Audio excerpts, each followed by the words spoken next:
to host food trucks at his lot on 370 West Main Street now. It is his intent at this time for this to be only temporary because his future plans are to build a commercial structure there on that lot, which at that time, when he does that, will require to be paved. But Mr. Scarlett is asking to not be able to have to pave until he constructs his business, his commercial structure. Myself, Walter, and our attorney, Andre Greppin, reviewed our zoning ordinance. We do believe that he is not required to pave his lot until he constructs that, commercial building. Because our zoning ordinance does say that if you build a multifamily, commercial, or industrial structure, you have to pave the parking lot. But since there is no construction going on, we believe, and when I say we, again, it is myself, Code Enforcement Officer Walter Rutherford, and City Attorney Andre Greppin, that he does not need to pave the lot. So you're asking, why is it here in front of us if all three of you agree? We need clarification. We want confirmation from the Board of Zoning Appeals due to the fact that this is the first time that we have encountered anything such as this, and that's what we're doing here. So Mr. Scarlett is here. Mr. Scarlett, if you would, correct me if I said anything wrong, or you can address the board if you wish.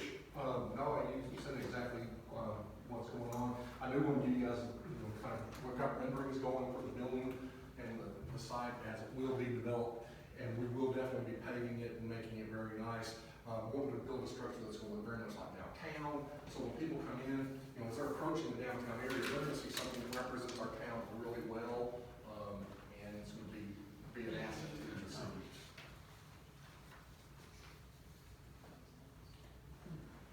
That's what he's proposing. Now, look, it's going to be a couple of years before that's going to be done, but in the meantime, I want to go, Zach Gant has that struggle bus that he's using to support families around here. I'm going to let him use it at no charge, and I have other food trucks that I'm hoping that will use it and help reimburse me, just basically make up the cost that I have for some of the site work. Mr. Scarlett, just so we're clear, the reason that myself and Walter and Andre ruled the way that we did is because the temporary use of the food truck.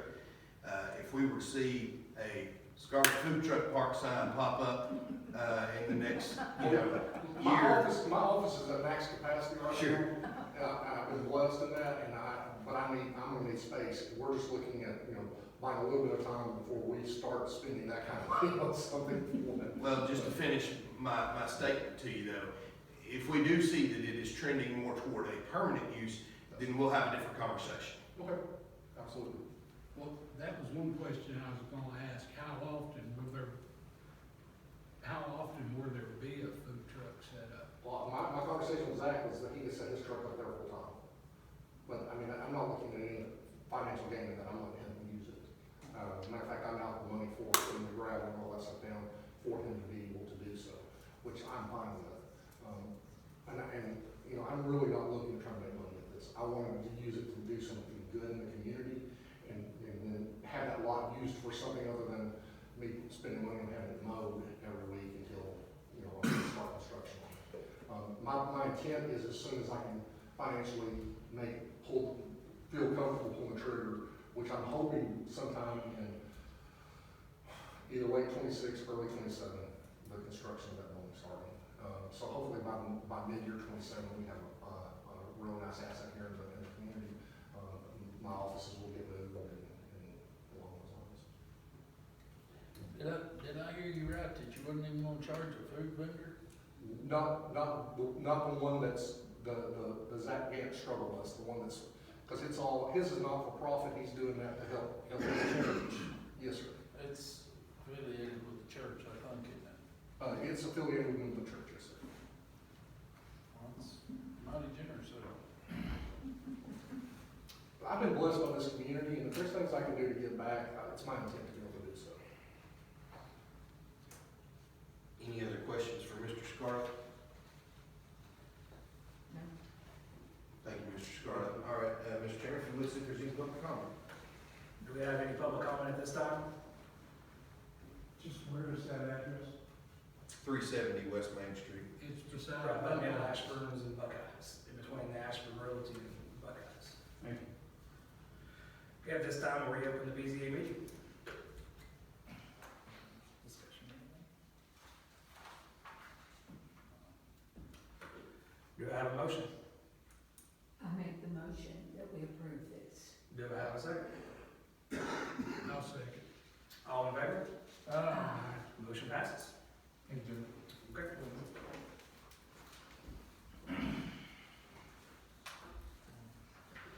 Next item on the agenda, we're gonna close the meeting for public hearing to consider the following request. There will be a request for 3 variances for 2 proposed new lots located on West 7th Street. Lot 1 will require a 2-foot side setback variance request. Lot 2 would also require a 25-foot road frontage variance and a 12-foot front setback request. That's it, right? You guys care to share?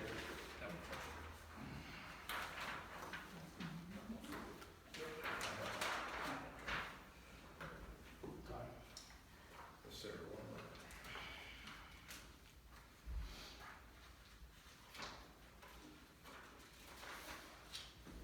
Thank you, Mr. Chairman. So what we have is the James Davidson final subdivision plat for the purpose of subdividing 1.27 acres into 2 proposed new lots for the property located on West 7th Street. Lot 1 would consist of 0.57 acres and 6 existing structures, including 2 residential structures. Lot 1 would require a 2-foot side setback variance from the Board of Zoning Appeals due to that little structure right there, sticking over the side setback line. David, if you'll see it, it's on the far east side of Lot 1. It's a very small, Right down by the pool, David. it's just barely sticking over. Lot 2, 0.71 acres in an existing commercial structure. Lot 2 would require a 25-foot road frontage variance, and 28-foot front setback variance from the Board of Zoning Appeals. Proposed new lots are C1 general commercial, 6-inch water line, 8-inch sewer line, complies with all other requirements of the subdivision regulations and the zoning ordinance. Mr. Davidson, if you could please come up, tell us what you want to do. I'm gonna, sell the property, so I'm retiring. I've had some health issues and, we just, after 33 years, we're gonna retire, sell the business and eventually sell the house too. So if you could just tell the members what business you're referring to? It's AAA Auto Place. That Okay. started. Is everybody familiar with that? Yes, Mhm. Burger King. Yeah, I probably don't want for everybody in here. I've worked for everybody in here, I'm sure, one after another. More than once. Yeah. I appreciate it. All right, so Mr. Davidson, and so you're gonna be separating your residence, which is Lot 1, from your business, which is Lot 2, so you can sell the business. Right. I see. Any questions for Mr. Davidson? No. Thank you, Mr. Davidson, Thank you. appreciate it. Thank you. Mr. Chairman, let's see if there's any public comment. Do I have any public comment on this? Okay, no public comment this time, we'll reopen the BZA meeting. Make a motion to grant the variances. Motion made to grant the variances, do I have a second? I'll second it. All in favor? Aye. Motion passes. Okay, that seems to be all the business on the agenda today, do I have a motion to adjourn? Move with close. Do I have a second? Second it. All right, all in favor? Aye. Thank y'all. We're adjourned. So. Thank you.